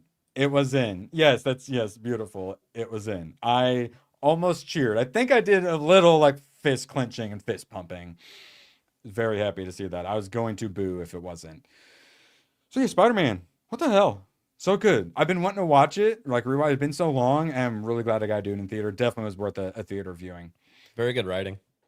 Yeah, that's what I'm saying. Like when you go through the checklist, the universal scoring system, TM, it hits them all really, really well. Now this one, we got a quick ABF segment. So you know how we have our super based military and like DHS propaganda things they're putting out on social media? Well, India decided to put one out. The red dot isn't a warning. It's a verdict. We own the night. They have 0 night vision goggles, no NVGs or anything like that, and they're walking around with the fucking lasers. Yeah, we own the night. In the game Battlefield, you have to make a sacrifice. Do I want better hip fire accuracy by putting a laser on, or do I want everybody to know where I'm at when it's on? You know what I mean? It's sort of a trade-off. The U.S. military, they use I think it's called a Firefly, and what that is an invisible laser that you can see through your night vision goggles, your NVGs, and that's why we do things better. So if you smell poop or see a red laser, the Indians are coming. The Indians are coming. Yeah, there are a lot of great replies. We don't have time, but the first way I saw it was they'll smell us before they see us. Beautiful. And Sebrew dropped a for 2. Now Gooch is dead. Who's adopting Rossi? Hashtag save Gooch. And Rossi was literally putting in a super chat. They came in like right after each other. Rossi for 2. Don't like Green Goblin Power Ranger aesthetic. I liked it, and and it definitely comes through more in the theater where he's got like the mesh, and you can actually see Willem Dafoe speaking underneath it a lot better seeing in theaters. I really like that, especially in the end too when he kind of pulls up the like visors on his eyes, and you can see his crazy eyes and see him talking through it. I liked it. It wasn't my favorite the first time I watched it, but I get how it was a good compromise for it being on the big screen and matching the comic books, right? So I think it worked all right. And it's one of those things where you got such a big, actor, you want to be able to see his face. It's the whole. That's true. Ask Marvel constantly taking. Yeah. Ask Master Cheeks about that one. So this is the new Ultimate Spider-Man, which I quite enjoyed. This was the suit in that. Like this is what they're going to with these kind of things, like the James Gunn verse and whatnot. Marvel's doing it too. I will take the Green Ranger over this. Badger, you prefer a more realistic military suit, or you prefer a Batman Green Goblin suit? I prefer the start of it being the military suit, and then I kind of like what they did in No Way Home, where they added the cowl over it and all the extra pieces modded onto it. So you do end up kind of looking like the comic version, but. Yeah, it's a good way to do it. Batman Begins. That's how he does it. And Spider-Man 2, you spray paint it. It makes kind of sense. Yeah, you see the evolution of it. It starts out as a prototype and doesn't totally work like that personally, well. Yeah. I am so much more willing to believe that Peter Parker could have those powers, but then you tell me that he sewed that whole fucking outfit himself, and I'm like, get the fuck out of here. I don't care how smart he is. That's a whole nother level. You want to be a math and a chemical god, that's fine. But fucking sewing? He's a seamstress? Yeah. How did you do the raised web texture? It's just, come on. I know, and I mean, even though him doing the art, I'm like, why is he becoming a journalist? Oh yeah, well no, that's the other thing too. So he's super smart, sciencey guy, and he's a very talented artist. He's like, I want to be a freelance photographer. Okay, he's fine. I mean, he's Spider-Man, so he's got to be. But yeah, choose one, Pete. Choose one. Yeah. Not all of us can be so multi-talented as him or ABF. Wired cover the Shotgun Savant. I did it. It's my boomstick. I love this. I need to keep this bookmark, so I need to cut that out. I feel like that's going to be able to be used in a clip or two. It's so good. How one gamer cracked the code of tactical reloading. I cracked the code in Gears of War by remembering that I have to tactical reload. That's the trick. That muscle memory. Inside the mind that counts shell casing while others just spray and pray. So how the hell did you make these? Or were these grok? I saw a bunch of people. No, it was some website. I forget the name of it, but Jess had a couple made for her, and I was like, oh, you should do me next, and she sent them to me. Based on your ex though, or I think it skims your article because these are very specific posts that I made. Yeah, the prophet who predicted Black Ops 7's free fall, a case study in gaming market failure. When these are real. Yes, I'll send you. Yeah, it is $35. I'll send you the link to it after this. And then TechCrunch, gaming's strangest content creator. Oh well, yeah, they got the little VTuber, arms with no fucking. potato. Your finger has arms. What is going on? Those are limb differences. Okay. Oh my god. Fortnite After Dark. Oh no, I don't know what you're doing at. No. Is that when the role-playing Fortnite servers open? MG Booty Claps, unexpected rebrand. Yeah, this was unexpected. No, you have to pay for Pornhub Premium to be able to see that one. All right, moving on. We got baking streams to do. It is not enough to be passively not communist. We must be actively anti-communist. Moving on. Batman Begins. So, structure. You know, I like me some structure. They didn't do it. This thing has got a crazy score. Like, is it because it's Chris Nolan or something? It's got an 8.2. That's insane. Can I just tell you? I've never loved it. Yes? Yeah, go ahead. No, maybe go ahead. Because mine was a little bit longer. What would you say? Well, I was gonna say what Christopher Nolan does best is that he brought the people that don't care about comic books into the scene. That actually segues perfectly. Okay. Because this is kind of the same with Iron Man 2, where my grandfather, may he rest in peace, I was always trying to get him to like my nerd shit, but nerd shit wasn't popular at the time. Both Iron Man and Batman Begins, I got him to watch that movie, and he didn't realize that they were comic book movies. Exactly. That's just a dude. It's not until he starts spraying and he's like, "It's just Batman," but it works on its own. It's just a dude traveling the world, getting like, yeah. You just turn it on, like, oh, let me hit the info button on the DirecTV remote. Nope, Grandpa, you can't see it. Wait, he has bat ears. Whoa. I was gonna say, when's the last time you hit the guide button, Badger? But probably recently, right? Because you check out cable, right? Yeah, I haven't hit a guide button on a TV remote. My parents don't know how to stream, so they use DirecTV. Yeah. Set up an account? I had to watch this it's Jazz Kids or some shit like that, where he's like in it too. It's like a very young Christian Bale and something. Wait, so Irwin, did you not like the formula, or you did like the formula? Okay. No, it's good, but it's not. I like the back and forth, but it's like, oh, kid falls through well. He needed to say something to make like funny, or make him a little more likable. Like, oh, he's kid playing with girl and falls through well. And, okay. But then like the bats didn't even take, and then it goes across, and then like he's in prison, and I'm like, wait, he starts off in prison? So yeah, there's a lot of really good messaging, and the whole thing is, the reason it sets it up like that is because it's all about fear. Fear, which is, I'm not a huge fan of some Scarecrow. I feel like it's kind of a little weak. That was But if that you're was a doing tough one to fear- write, I think. Yeah. If you're doing fear, then obviously you go with that. And then I'd forgot. I remember them putting it in the water, but I was like, so they all just no. It's you kind got to of put a in the dumb water, premise. and Yeah. then microwave cannon turns it all to steam, and then everyone goes crazy and destroys everything, so we can reset civilization because it's too decadent. Yeah. I mean, that is pretty Ra's al Ghul. Yeah, I will say that is lore accurate for him. I mean, welcome to Fallout. Keeps resetting. It gets good for a while. People's innate fucking human qualities ruin it, and you do it again.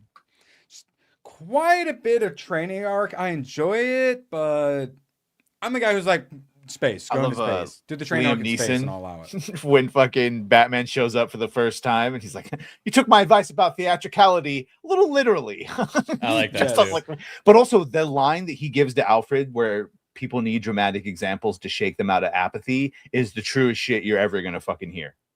It's the truest shit you're ever going to hear. It's literally my whole political thesis. Shit has to get really, really, really, really bad before people get shaken. And I think of you when I hear it. No homo. Mm-hmm. Oh yeah, I did the Leo point for that scene. Yeah. Yes. I do like how Christopher Nolan basically had all these like prototype stuff that Wayne Industries was making, and it turned into it was so good. And like, his family's not a piece up. of shit. They didn't do the fucking bad Bruce Waynes. They were trying to save the city. They built the fucking subway system. They were suicidal empathy. They were riding the fucking system when they got killed. Like it was because they were one of the people. But then their death sparked the actual change. It shocked the rich out of their apathy to get them to start caring. Yeah, a lot of good stuff. Yeah, like I was saying, it's a good movie. So if I'm complaining, it's because there's not a lot to complain about. And like again, the whole Tumblr stuff of it, being like a failed like prototype. I didn't like it at first. But the stronger of the trilogy is definitely The Dark Knight. Badger. You saw the part when you're younger where he was in a chair and then all of a sudden it comes out and then he's like riding it like a motorcycle, right? You saw that part. Mm-hmm. And you didn't like it? But like just the Tumblr in general, because I was used to a more sleeker. No, but as described and executed, it's fine. It's cool that they actually made that vehicle. It's it's kind of like a lot of people will criticize it made sense to me. Fury Road, but that they was all built all those bridging. They built real. They built like 3 of those. They had a Chevy 350 crate motor in them. There's a couple of those tumblers. They're still around, dude. Yeah.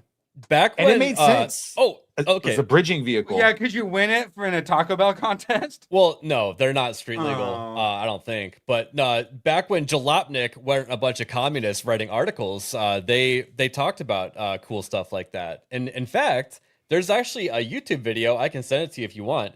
There's a guy that contracted someone here in Scottsdale, Arizona to build a tumbler, and he spent over $1 million doing it. And it's a street legal tumbler driving around. Street legal? Street legal. And then it's set up to bolt on a killdozer, I assume? I mean, you probably could change the panels aftermarket killdozer parts? I mean, it doesn't do everything that the movie does, like turn into a motorcycle and stuff, but it's an actual rolling car that looks like the tumbler. Well, yeah, that's not in the first one. He doesn't get the motorcycle capabilities in this one. Right. Oh, beautiful. Yes, shout out Shebrew. Is that enough violence for you? Appreciate you. Ethan Van Skyver says he's going to destroy all of you. Please don't. Okay. What did we do to him? Yeah, it's not like ABF canceled some of his fucking shit and then still got his comic eventually afterwards. Respectfully asked for a refund, and I got the books and the refund. Thank you. I actually that was very nice of him. Yeah. Alternatively, the time you would use to destroy us may be used to send people the things they paid for 2 years ago. That's revolutionary. And that is basically why he canceled me, because I said, hey, a life hack, just wait till it comes out finally, and then just buy it on eBay a week later for the same price or less. Then you don't have to worry about your money being stolen from you. because I didn't Let like it worrying about my easy. money being stolen from me. Because inevitably, once you're like 3, 4, 6 months past when you're supposed to get it, you just assume it was stolen from you. And people don't like that feeling. I still But, have his comic books in my collection. It's not like I pissed on them and threw them in the garbage or anything. Yeah. I've thought about, I've got, yeah, like, If you piss on them, I would throw them in the garbage. yeah, like I That's a got good this idea. shit. It's like so big, it takes up so much space. I'm just like, I'm never gonna read this shit now. Like, why? It's independent comics. You need as many customers as you can get. You can't afford to alienate one of them, let alone all of them. It's a bold strategy. God. Yeah, I'll say he is an expert in destroying things. Good luck. Now, Okay. I love you, Ron.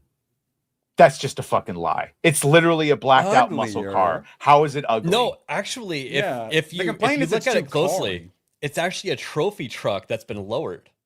I I've Camino? actually studied it quite a bit. Like it's got like the independent front and rear suspension, and that's why it's so springy. And it's Also, actually like, a trophy truck. It's fucking badass. Pattinson's car is an actual car you could drive around, but still have all the things that Batman's car needs to do. All right, yeah, Like, okay. Very yes. believable. EVS is gonna destroy us the way he destroyed Rippaverse. Oh, thank God. Thank you. Okay. Yeah, Have okay, a good new sweet. year then. Yeah. Appreciate you, glad. Sounds like we're going to be successful in more than one way then. Lovely. Lucius Fox. Love it. So many good actors in this. No wonder your dad got tricked into not realizing it was a superhero movie. Grandfather. Grandfather. Sorry. It's like, could you ask Morgan Freeman? Like, could you ask for better Lucius Fox? What the hell?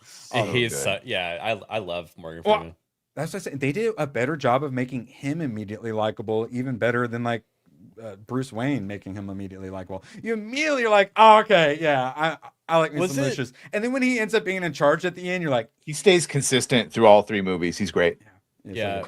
He's great. Was it Batman Begins where that one dude brought the plans to him and it's like tried to blackmail? The second one. It was the second one? Oh, I love that part blackmail. so much. You're beating vigilantes to a pulp with his bare hands, and your plan is to blackmail this individual? Okay. Good luck. Good luck. In fact, a lot of times I realize that when I tell people good luck, I'm doing the Morgan Freeman. Good luck with that shit. So I did not realize until my IMDb that this is Ken Watanabe here. Yeah. As the fake Roz. When I looked up in the middle of the theater because no one else was in my row, otherwise I would not pull out the IMDb. It's like, wait, that was Japan's Ken Watanabe. Now, Michael Caine, another. Could you hope for a better Alfred? Like, what the hell? Like the perfect amount of Britishness. I like his representation better than a lot of Alfreds. Alfreds that are more arguably Alfred. Michael Caine, he's just so fucking perfect. And as that like father figure, kind of like guiding like figure. Not a ton of it, but just starting it up. It's wonderful. Like he's got his support. It's him versus the city. Oh wait, no, it's me and Alfred versus the city. I can't forget that. Kind of vibes. Lovely. Was it Katie Holmes? Is that her name? Is she? I mean, she's a cutie, by the way. I had forgotten. She is the perky end, young lady. The end of the movie, yes. It's pulled out. One of the greatest scenes ever, too. Like silk blouse or whatever. Yeah. Sorry, Badger, you were talking about something more serious than nipples. Oh, just when he says like it's not who I am underneath, but what I do that defines me. Bruce, and then he jumps off the fucking roof. Yeah, I love that. Yeah. So, you say chef kiss, but like at that point, it's just say it. Like she knows who you are if you say that. Like at that point, you don't have to be mysterious about it. But I did like think this it works just fine. Helping the kid moment because I have my issues with Joffrey. the Batman. Yeah. Wait, is that who that was? The kid is Kid Joffrey. that grows up to be Joffrey. Oh, that's right. You can see. Oh my god. Yeah, I know. He looks exactly. But yeah, I knew he'd save us. Great. Yes, really good. I like that they did the saving kids moment because it's all about fear, but you can't forget in all that fear, it's about when he protecting tosses the him the scope earlier in the movie. Mm-hmm. Yeah, and I'm like, you're gonna get that kid like mugged and killed over there. Like the secret, what shadow people are gonna come. And then this was another one I didn't realize until I IMDb'd in the middle. Rutger Hauer? Yeah. Yep. Rutger Hauer. I didn't realize it until I looked it up. What the heck? Didn't you get the memo? Yes, when he pulls that off at the end, that is such a good ending. Yeah. And then the black chick secretary, ends up being the wife from Black Lightning on CW. Like 5 fucking seasons of that. It's just, you stay in the family once you do a DC Glad movie. you watch that for us. All right, so Liam Neeson as a Roz. A little odd. They did the whole secret fake out with him. Like, I like the facial hair. The facial hair works for me, but since they did the fake out the whole time, he's not quite as regal-y as like Roz is. Like he can put you on your knee with like a bitch check kind of a thing. I didn't, because they had to make him like the second, but at the same time he did a really good job. But it wasn't quite like, I would have preferred the Oriental man to have been Roz. You know, actually, honest Ken Watanabe, I wouldn't hate it. But Roz isn't Asian; he's more like Middle Eastern, right? Yeah, Asian, I know. Middle Eastern. Ken Watanabe, I would allow. Like Ken Watanabe is as close to Middle Eastern as Liam Neeson. Quite good. I think that is why, because I didn't really remember why I didn't like Batman Begins as much as the others. I was just like, I don't feel like Scarecrow was all that great, and I think that's what it is doing the double fake out kind of makes the villain a little weaker, whereas Joker's like 100% Joker, like right off the bat, just joking all about the whole movie. Which, if that didn't exist, I feel like I would like Liam Neeson's Roz more, but God, that Joker performance is just so good that it's like, perfect. Maybe a little bit better villain would have been nice. But for an origin story, having it Roz and then being all about fear and having a Scarecrow, like, it makes sense. Would like a little bit more, but still the movie making, the writing, the formula, the structure, all that stuff I was going about, excellent. Christian, we'll leave it on some Christian Bale, and we'll get out of here shortly. I like him. I like him. Hockey pads. Yes. Is he my favorite? I think he might be my favorite. People love some Keaton, but I'm not a huge fan of some Keaton. I think Christian Bale is definitely a lot better than him. I love me some Val Kilmer, but I feel like Christian Bale still does better. What about George What does Clooney? that leave? Clooney? Yeah, definitely better than Clooney. So yeah, okay. I guess that actually is not a hot take at all to like Christian Bale. Yeah, no, I think honest Bale with is my favorite. And even though I didn't love Scarecrow, I mean, Cillian Murphy does a fantastic job. They do some good stuff, but it's like a low key kind of, it ain't like Killer Croc bashing through things and eating people and stuff. It's a little more mind gamey. McCracken. I don't know about that trigger discipline, but I do like the Grogu ears with the Mountie hat. What you gonna do? I don't know what you do when we come for you. The finger on the trigger is acceptable if it's a puppet with a gun, I don't know. It's fine. It's fine. Oh my god. It's just striking. Wait, okay. Erwin, I put your name, I put your user through that AI thing. Oh my god, it actually hit you in the eye, didn't it? No, I saw it though. Yes, thank you, McCracken. Considerably less cursed than the average one, I would say. Yes, Yeah. ABF, you got some results for us? Yeah, here you go. I'm ready to add. Yep. Spike baseball bat, but a futuristic Spike baseball bat. Let's go. With the keys on it. Empire Strikes Backspace. Got a Nintendo remote a on Nintendo it. controller. Yeah, base. It's so cool. Spike bat and the art of losing while memeing. What? How dare you? The art of losing while memeing? I don't know. What did I lose? Star Wars The Democrats jokes, should read that. chaotic playthroughs, and why blaming lag is a valid Sith tactic. Oh my god. The controller is broken because I smashed it into my spike bat. beautiful. Goth girlfriends and game nights dressing emo for co-op. Here, maybe I should take this one off just for a Yeah, sec. I was gonna say, is that Hayden's or Moxie's? That's not mine. I can click the source. Wish to be sad. Oh, you can see damn, the that's tweet. cool looking. The controller, anyways. The rest of it's kind of gay, but yeah, is you it can ready pull it for up. public viewing? Yeah, Oh, the Nerd Wars customized controller. I like that's it. pretty sick, right? Yeah, dressing emo for co-op. All right, when we play Worms Armageddon, I'm putting on the black eye paint. Actually, no, for Worms Armageddon, I'm going full commando. I'm going to do the suit up. All right, I've generated the third one. Yes, This please. one's got some Expedition 33 mixed into it, I think. One last little thing we got to give a shout out to Gary Oldman as Jim Gordon. The next movie I'm watching is Fifth Element, so I'm doing another accidental back-to-back. I always forget that Gary Oldman is Jim Gordon and also the crazy guy with the weird hair in Fifth Element. I've watched Fifth Element over 100 times, and I'm going to watch it 100 more. He's so good. Like that's to have the range to be able to do that, like physical range to be able to even look like that different. Yeah, Gary Oldman is my Jim Gordon a bajillion %. The Fifth Element is perfect. Yeah. Yes. You're why I ended up on the list. Yes. And okay, let's see. We're going late, so Jess is here. Oh wait, sorry.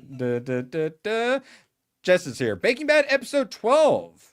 Gonna be 4:30 here in an hour and 20 minutes. You make sure you join us. Jeff up north joining you guys live in studio, or no, just on the StreamYard. So Jeff made brownies, and he's like, "Look, I made brownies." And Jeff's like, "He made boxed brownies from the grocery store." Gay, that doesn't count. Yeah. Got gay kept so hard. So we're gonna teach him how to make actual brownies. Lovely. We look forward to seeing that at 4:30. And you'll be handing those out to needy people. You won't be eating them at all, right? Yeah, No, to myself, because this is my cheat day. Right. Oh, honey, we're gonna. I like. I'm gonna save some and give some to my mom. So she Okay. If we need any other alternative titles for the streams, I thought Cheat Day would actually make a really good like show title. But that's when you, I feel like when you make quintuple chocolate chip like chocolate desserts, I feel like Cheat Day would be a good title for it. Yeah. And tomorrow we should be, assuming we can play online, we're going to need to double check Worms Armageddon tomorrow night. I've been looking forward to this for so long. Monday night over on ABF Gaming. Badger, what you got coming up? Well, nothing tonight. Tomorrow. Yeah, nothing tonight. Tomorrow, Badger Cast and Film Threat, which it will just be Darwin and the Beeve. Darwin and Beeve. Darwin and the Beeve. We're all praying. All right. Yes, thoughts and prayers. Somehow I missed this one yesterday. Space Warlord Baby Trading Simulator. It's an alien baby stock market simulator. ABF. Oh, well, I like that. Should I feel like a bad person for thinking this actually sounds fun? Space Warlord Baby Trading Simulator. That sounds pretty funny. It does actually sound awesome. I'm genuinely interested, and I'm genuinely interested to know if that makes me a bad person for being genuinely interested in it. No. So, here, hour and 20 minutes. Are you not subscribed to Jessica Lindstrom's channel already? What is wrong with you? We need the watch hours. Please just put it on in the background or leave it on. Turn the volume, whatever. We need the watch hours, guys. Join us. And then tonight, I don't know what we're going to do. I'm going to be playing some video games. Yeah, I'll be playing Fallout 4, fully modded. I so will many also mods. probably be playing video games tonight instead. We're going to be productive with our extra free time is what I meant to Playing say. Fallout is for my job, so I can school all Yes, these fucking grifters yes. on what is actually going on. I like Gooch's stream, but finding out that today was like a holiday and there's no school today, Yes. I guess it's kind of fun. Yeah. We've got a couple weeks Snow off or day. a week off or whatever it's going to be. Better not be longer than that. And then, yes. It's snow day, so we're going to Yes. sell some drugs and schedule one. Let's go. Because we all know that you wait, you put out video after video, and they barely get 300 views. And then as No. soon as you start getting traction, No, and you get a it's 30,000 plus and a 20,000 plus, I don't know what he's that's talking the about. time to stop fucking doing things on your channel. I don't know what he's Completely talking just about. halt all your fucking momentum. Yes. I'm just Love you. confused. We're And all make sure you join confused. us Tuesday, 10:30 Eastern for some politics. We have a lot to talk about, and we will see you then. Bye, guys. So long, and thanks for all the fish. Oh, the camera's on. The camera's been on the whole time, huh? I don't even know. Hello. Screw you guys. I'm going home. Good, then get the hell out of my life. Who needs you? Beat it. Leave me alone. I needed to get rid of the human garbage, otherwise known as my best friends. Come on! Bonnie, how do you keep getting back in? Well. Bye. If we're not back by dawn, call the president. And seriously, whoever stole my antidepressants, I hope you're happy now. Everyone has